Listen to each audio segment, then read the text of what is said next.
how do you stand out from your competition? That's the problem for so many people. But if you have an ad that you use and it says you were featured on whatever local story, and then maybe a screenshot of the dentist or the practitioner being interviewed, that is a visual cue that you are more trustworthy than your competitor. Welcome to another episode of the Raving Patients Podcast. As you know, I'm your host, Dr. Tao. So today I'm going to be talking about a branding and media expert. Her name is Christine Haas, and she's with Christine Haas Media. Christine, thank you so much for joining me today. Thank you so much for having me. I'm really excited for this conversation. And you have definitely had such a great branding legacy overall. And I know you know a lot about using media. So I'm excited for this. I'm excited to talk to like-minded individuals. And I think in that case, we're like-minded. But for those that don't know who you are, so Christine is the CEO of Haas Media and founder of the AI Newsroom. Christine and her team are on a cutting edge of artificial intelligence implementation and consults brands and companies on ways to streamline their workflow and reduce their costs by implementing AI tools into their marketing and processes. She's been featured in Barron's, NASDAQ, and Yahoo Finance as an emerging AI consultant. She also secured and managed all international media coverage concerning the safe extraction of the Afghan girls soccer team in 2021 and their subsequent asylum in Portugal.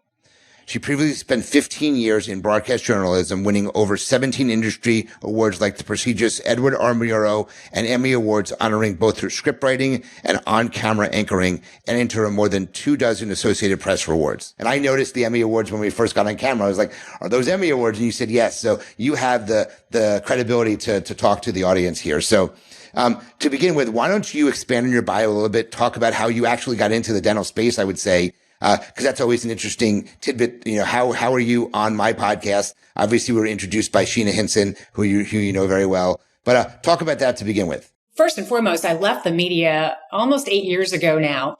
And I would really see many PR consulting agencies coming to me when I was still in the news and asking me to come in for like a day and find out why they were not getting placement for their clients.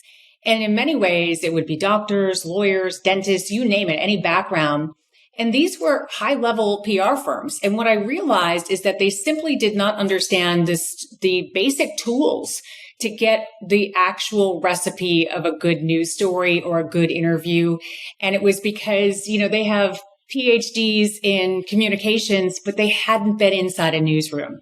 And so over the journey of growing my business, I was fortunate to meet Sheena, and I've worked with other previous dentists as well, some restoration, some cosmetic dentists, but it's really about building the brand. And I find so much value in helping people understand that recipe from inside the newsroom so they can understand themselves if they don't want to hire a publicist like us and they just really want to start pitching local news.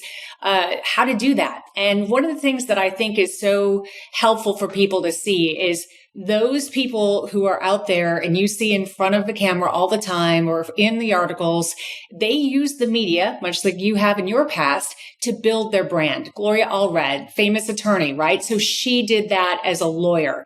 We've seen dentists, plastic surgeons do the same thing. It is really about getting in front of people and being seen as a leading expert. And I've been fortunate to work with several dentists over this last 3 or 4 years and really help them understand how to pitch the right story. Because frankly, if you go to the news station and pitch them and say, I've got a great new machine for restoration dentistry, they're going to say, go buy a commercial. So it's like, what angles will the news look for to get you to be seen as a leading expert? And often it's not about what you really want to talk about. You can get that on the back end, but I hope we can talk about that today because there is a way to so-called hijack the news and know how to get into the trending stories and then still get your visibility out there. Got it. I agree with that 100%. I was fortunate. I teamed up with a PR person I was in Philadelphia for 23 years. And when I owned my practice, I was like, this earned media is really great. Let me look into doing something. So she got me onto the news probably a good 7 to 10 times over the years we were working together. Couple live in studio, which was a little different, whole different ballgame. I give you a lot of credit for sitting in front of a live camera and looking flawless as a newscaster, but it's not the most comfortable experience. I can tell you that.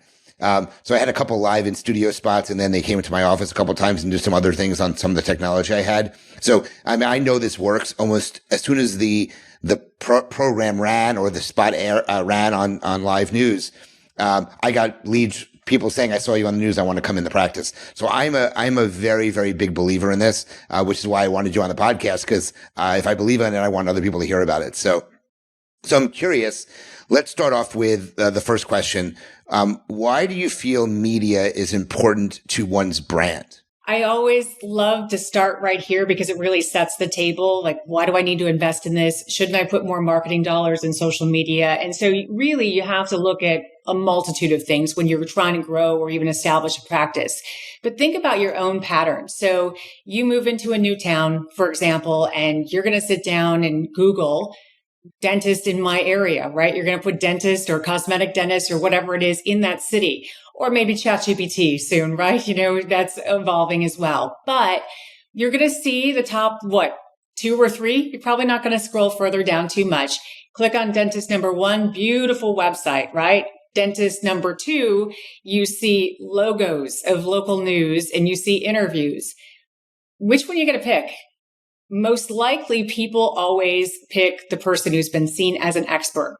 Regardless of what we think of the media these days, earned media, and really any type of endorsement is a perceived endorsement. You might not agree with watching Fox News or CBS or CNN or whatever the outlet is these days. But if you see the logos attached to somebody when they're doing business, you know that somebody has put their credibility on the line and put them on the air. Or maybe it's Forbes or some type of online outlet. You see them as elite, and that is because of the perceived endorsement. So that's why I think it's so important for people to look at all the multitude of ways of growing a practice. But how do you stand out from your competition? That's the problem for so many people. It's like they can put a lot of ad spend out there on Facebook and SEO, whatever that Google ads are. But if you have an ad that you use and it says you were featured on whatever local story, and then maybe a screenshot of the dentist or the practitioner being interviewed, that is a visual cue that you are more trustworthy than your competitor. It's interesting, that in the stores, in the mall, they have the as seen on TV stores where they have the products that have been on TV, whether through infomercial or whatever. But those products have a really good following because they were on TV, not because they're any good or bad, but because they're on TV, they're perceived as being a better product. So, it's versus as seen on the internet. And I'm a review guy. And I think reviews are one of the biggest forms of media that you can get, or earned media you can get, because it tells people what other people think about you. So, I'm in complete agreement with everything you said. So obviously you mentioned some marketing methods. You just mentioned SEO. You mentioned Google AdWords. You mentioned social media. So from a media perspective, what are some media types that dentists should be looking at, or they should be searching for to help grow their online presence or their brand just in general? Yeah, such a great question. And it really comes down to putting the end in mind, right? So you're trying to grow your practice. Is there a specific niche that is weaker, that you need to really up those numbers?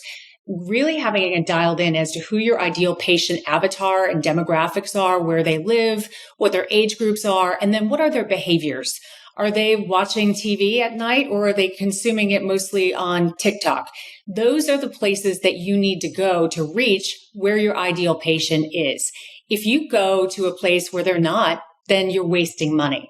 So that always is the case with advertisement, right? It's the same thing for media. So if we're really in financial investment, right, we want to target anything that's really financially related for a media outlet. Sure, you can be very general with USA Today or Wall Street Journal, but you really want to be targeted with your ideal niche, not to focus on the wrong one. Think about how, if you're buying a car, you don't go to a specific dealer if they're not going to have the type or close type of the car that you are after. Same thing goes with media. You want to really select the place where your ideal audience, patients, will be.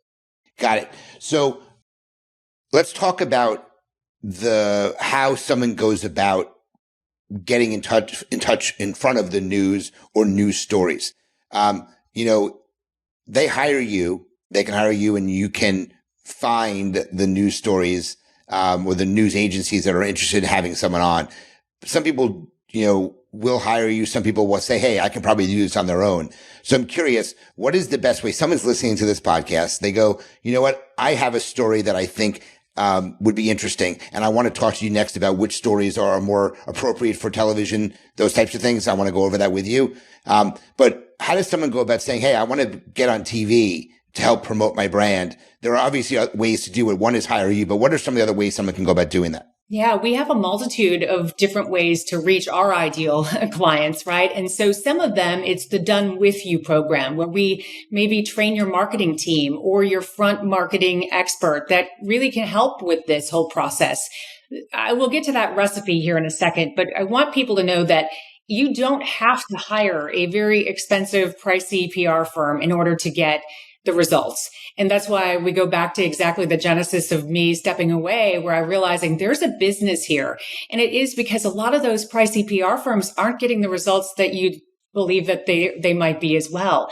So it's about understanding, how do you reach the reporter or the producer or the morning show segment in the way that they need. So we put the thinking cap on like a media expert.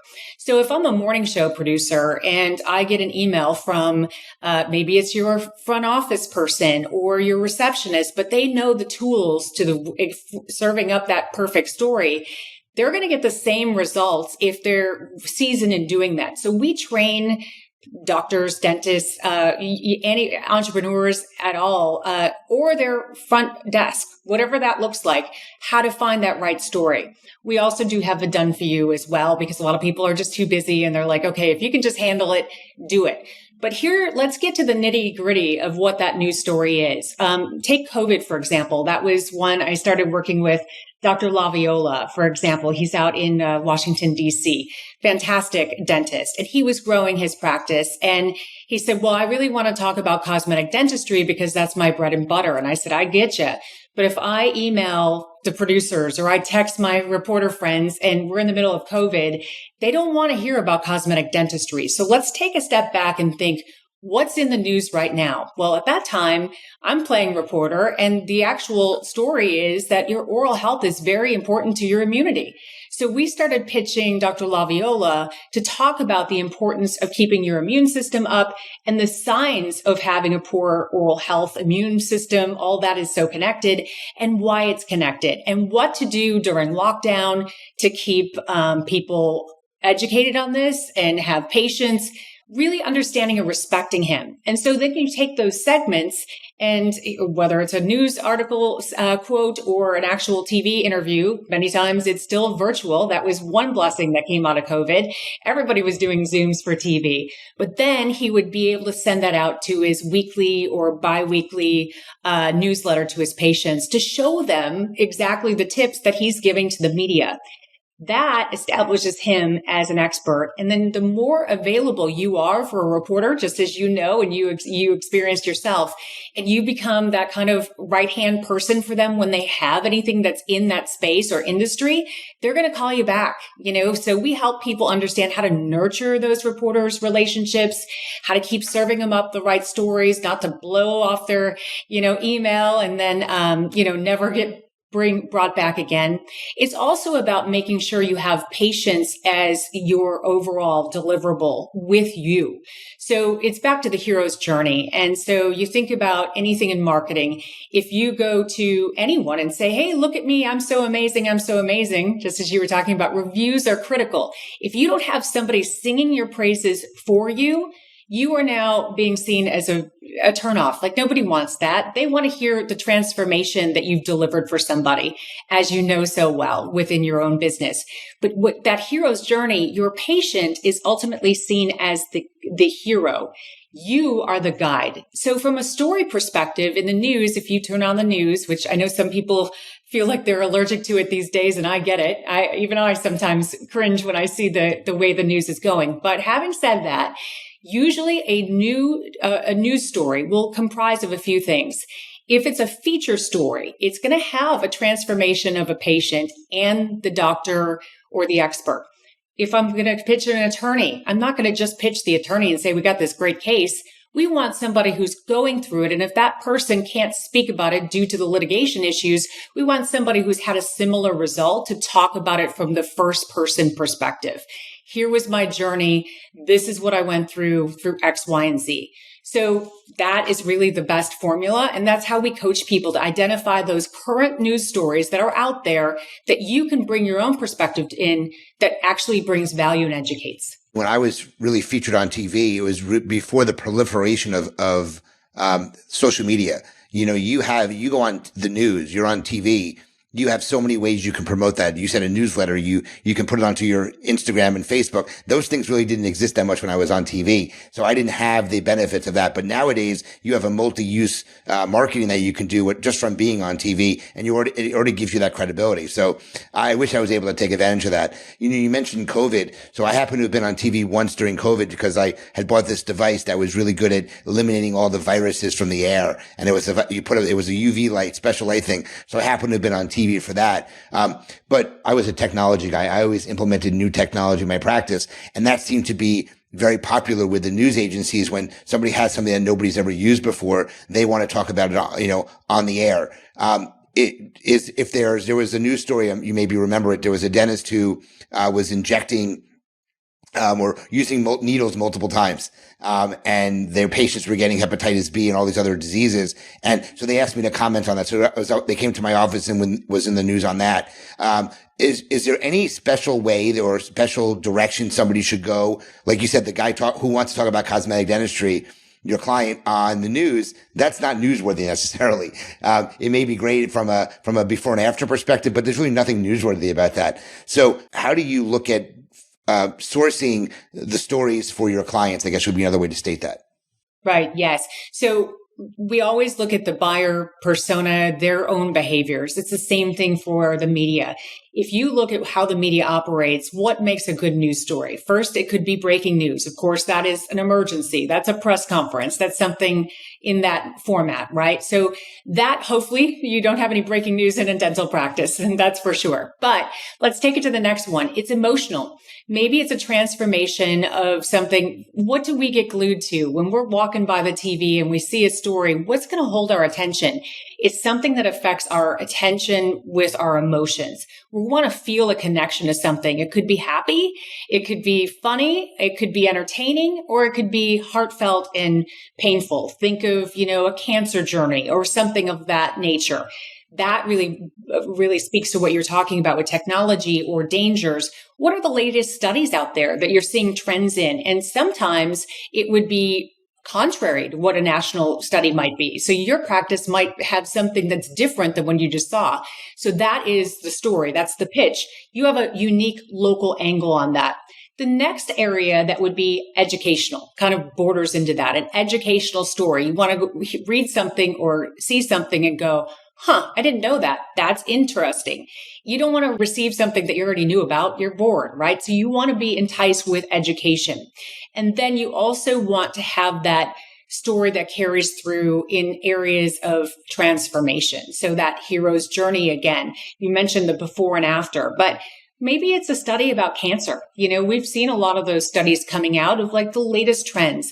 Dr. Andrew Huberman, the Huberman Lab podcast, he just was on yesterday or the other day talking about what's good oral health. And he brought up the fact that alcohol in mouthwashes and that type of thing was his opinion. And he cited some studies is really not safe. And it really is doing the opposite, in his words, to promote oral health, because it is essentially like a sugar or, eats into the cavity. Again, I'm just quoting what he said. But my point is if you see something like that, even if it's just a very general thing, you can bring in an angle to a local reporter and say, oh, that's really interesting. I know that I can get a patient in. And that is the other part. You want to have a list of patients that you could call, maybe 5 patients on hand that they've already said, I'm your supporter. Like you have reviews. I'm your supporter. I'll be ready. I'd love to be interviewed. So have those identified so you have a quick turnaround. So ultimately, it's about finding the emotional story if you have one. So maybe you've helped somebody who, was tragically hurt in a car wreck and you've rebuilt their face and their mouth. That's a big one. That's a news story. Even though it might seem self-serving in a way, it really gets the person in front of a camera. And then again, you become the guide. The patient is the hero. The educational story, you really are informing people. Just think about your own behaviors. What do you stick with if you're going to watch or consume the social media newscast, whatever that might be? What catches your attention?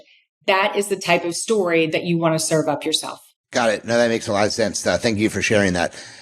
So in order to get onto the news, you obviously have to have a good pitch that you set up. So I'm curious what your thoughts on, or what does a good media pitch include? What does it look like? Yeah, it really includes all of those things that make it easy for the reporter or producer. You are going to support them and make their job easy. So I always tell the story that, even though it was only 8 years ago that I left the media, even at that time, I was an evening anchored investigative reporter, but that transformation was already happening within the news stations where people were being required, reporters were being required, producers were being required to do far more in a shorter amount of time and a far less budget. And I say that because it became the iReporter age, right? We see that all the time now. News stations, even far more now than even when I left, are fighting to keep up with social media. They're trying to get there and they're trying to get the attention and get eyeballs even on their own social media now. So if you look at the way that performance happens, reporters these days have to turn so much so fast. So 2 weeks ago, I had a reporter in New York City doing a story that we, pitched to them and they did. This lady is walking around shooting her own story, and she is in New York City at a major news station, major affiliate, shot her own news story herself. She is in, dressed up, ready for her live shot in the evening. Then she has to turn an entirely different story for the next newscast. So in that case, it's 11 p.m., but her 5 and 6 o'clock was one story. Now she has to figure out a completely different story by 11 o'clock. So I say that so people can understand that it's very difficult to meet their deadlines. So how do you help a reporter? You become their best friend by doing the work for them. You tell them the identified B-roll is available. So what makes that good story? They got to have video. They want a good soundbite from you. They want to have all the facts put together as easy as possible to say, okay, this makes a good news story. And you got to have that patient or somebody that has used whatever you're talking about or experienced whatever you're talking about all in the same time. If you tell me, and I'm a reporter, that, I'll be available because I'm seeing patients, but I'll be available at 2 p.m., but I don't have a patient until next week, you just made it very difficult for them to say yes. So you want to make that recipe of how can I get it all in what we call a one-stop shop? We want to get the patient there at the office, unless they ask to go home with them, which does happen. But it's much easier for them to all be in one place. So you want to give them those ingredients. If you don't, you're going to make them work too hard for it, and they're going to find every excuse to go to the next story. Got it. So I know that you provide a number of different services. So I'm curious, someone's listening to this again, going back to the question, hey, can I do this myself? Can someone train their team to pitch for them, or do they need someone like yourself who serves as a publicist? Yeah, very, very good question. And I think that it could go either way. So, for example, when I was first starting my business, I was very limited on the things that I was willing to farm out. Like, who am I going to hire to do my social media or something like that? Every expense matters, right? So I understand some people want to figure out how to do it themselves or train their team instead of hiring a publicity firm like what we provide. So we do train people on the front end. We have an online curriculum. We do weekly calls. You're going to hear in those types of group settings, it's usually 90 days, because I think within 90 days, you're going to get enough of the education, even if you sit in on a couple of them. But we train them and all of these things. We do Q&A and that type of thing. So that way everybody feels like they're getting their answers really pitched. And then we come up with story ideas for each week for them to pitch to their local news or whatever that looks like, depending on their industry. So that is very, very strong for a lot of people. And honestly, I think it's great. I really think it works. If they want to have the done for you, because they're like, I don't want to bother my staff. They're already overworked. And I certainly don't want to learn how to do this. Can you just do it? I always say, I don't want to talk myself out of business, but You really only need, especially in a situation where we're helping dentists and doctors, not a crisis management situation. But in that case, you really only need a good 90 days because we guarantee if we take you guys on or ladies as clients, we want to know that we're going to have specific results for you and we feel good. And by the way, I only have on my staff former journalists. So we're all former journalists and they work remotely and contract workers. We come together with good news stories and we have great context from our past, but also we understand that recipe I was telling you about. So you get a guaranteed 2 to 3 placements per month. So you really only need, and that's a minimum. We just want people to feel safe about taking this type of step. And then in 90 days, you probably have at least 9 or 10 of those media appearances. Take a break, come back to us if you have something else going on, but that gives you those logos. It gives you the interviews. And even one of the pain points I will say we found in the beginning was when we were not working in conjunction with our clients' marketing team. So say, for example, you're on TV tomorrow and you get this great thing. Well, part of the reason why I'm no longer in the media is because there are fewer and fewer eyeballs watching the news, right? So now it's about taking that perceived endorsement and putting it in front of your ideal patient, client. And where are they? They're probably on your email list. They're probably on your social media. You got to use it in different facets. So that is really what I think is so empowering, is to help people understand your story is probably going to be fresh for at least a year. Most of your viewers or consumers or patient lists, they're not opening every single email and they're not checking to see exactly what the date is on that quote or that story. So you can keep regurgitating those for at least a good year or two and then get it in front of your patients consistently. So that's always my 2 cents. Use it for a little while. Take advantage of that investment, which it is a fantastic investment, but stop, use what you've got, see where it goes, and then come back if you in fact want to continue to do more. Awesome. That's great. So is there anything else that we didn't cover that you would like to discuss with the audience before we switch over to my lightning round Q&A? Sure. One thing that I really talk about is AI. And AI is such a big topic, and I know it's a big buzzword, but I know a lot of dental practices are trying to immerse themselves in new technology too, because that is something that's growing in every area, and we've got to embrace it. I do teach that as well to help and do audits for companies on how to improve their overall workflow, their marketing, ad spend and awareness campaign with fewer resources because of the AI tools that we're working on. And it's been a lot of fun. But I would just say that to get your thinking cap going, so to speak, if you think, oh, I don't know if I have anything, I bet you could easily get into the AI conversation in your local media.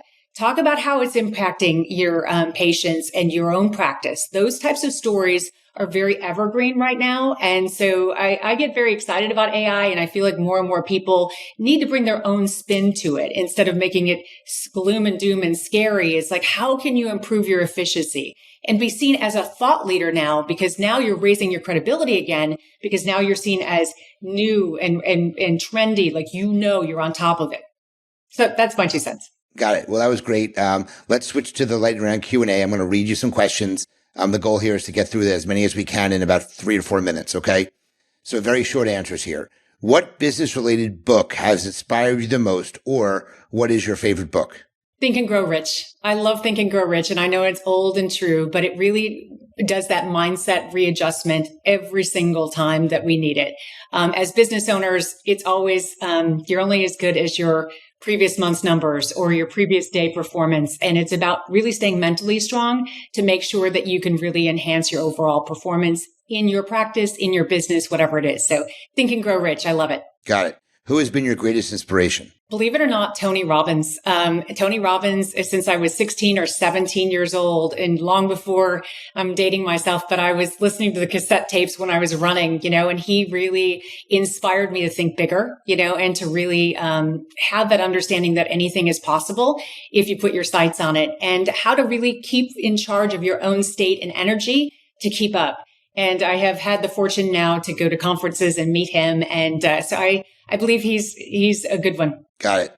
If you had a magic stick and you can change 3 things in the world, what would it be? Oh gosh, peace, number one, peace and harmony and health. How do we improve health and get everybody to understand the significance and importance of health? And number three, it is mindset. I would really want to be on a mission to help people realize that everything starts with your heart and your mindset and really inspire change. For me, it's through God, but everybody has how that looks for them, but to really inspire people to face, their own mortality and think of life with the end in mind. Got it. What is the number one tactic that you use to stay organized? Oh, goodness, that is hard. I have started using Slack, but also using some AI tools that have really helped me empower any improvement, or I should say any communication. So we developed a bot through Zapier that actually works in conjunction with our team. So that way we have the ability to answer quick questions without us having to do it live. Think about the first 30 days of somebody onboarding. We did this for a real estate company, so it's a really good example. Somebody is bringing in a new real estate agent in their brokerage. The first 30 days, they know basically the top 10 questions they're going to get in that onboarding process. So we built an AI tool for that organization. And honestly, they can be built for any organization now very simply through AI and inexpensively. That gives it that backbone of all the answers. So then if they need more questions answered, they can get a live person or communicate, but it takes that gap out and it really keeps you organized. So you're not distracted with crazy phone calls. You're getting the critical questions in an onboarding process answered without any energy. Got it. What was the first thing you wanted to be when you grew up? A lawyer. I really wanted to be a lawyer. I really enjoyed I still, of course, enjoy the investigative reporting component of it. But I really enjoy to this day working with attorneys because I feel like it still carries out some of my reporting and investigative journalism. Awesome. What distracts you the most every day? The AI, honestly, because I feel like every time I learn more, the more I feel like I'm falling behind. So I spend a lot of time in personal development and educating myself in all facets of business, but probably getting sucked into the latest AI YouTube education because I'm fascinated by it, but realizing I got to focus on the core mission ahead too. So it's ever changing. And if people sleep on it, they're going to be in trouble. Who would you love to collaborate with and what would you love to collaborate on? Gosh, I would love to collaborate with probably the Catholic Church. Honestly, I would love to. I grew up Catholic. I'm more of a general Christian now. I can't say I currently connect with Catholicism as much, but I feel like it's sad to see what has happened in so many ways with the Catholic Church. And so I would love to collaborate because I think you have a lot of fallen away Christians because of bad reputation. And so that's my bread and butter, right? How do you educate people and make them feel safe and be transparent about things and turn things around in a branding way? Because if you think about it, the Catholic Church is a brand. It really is at the end of the day, and one of the biggest, money makers around in the world. And so I would love to collaborate to bring more people back to church because I feel like there are a lot of good people and a lot of good priests and a lot of good Christians that have felt discouraged. Got it. Last question I have, and I ask everybody this question. What is one subscription, either personal or business, that you could not live without? I guess my website, GoDaddy would be the first one because it's the hallmark of my website. And so I've got to have everything operating from my email.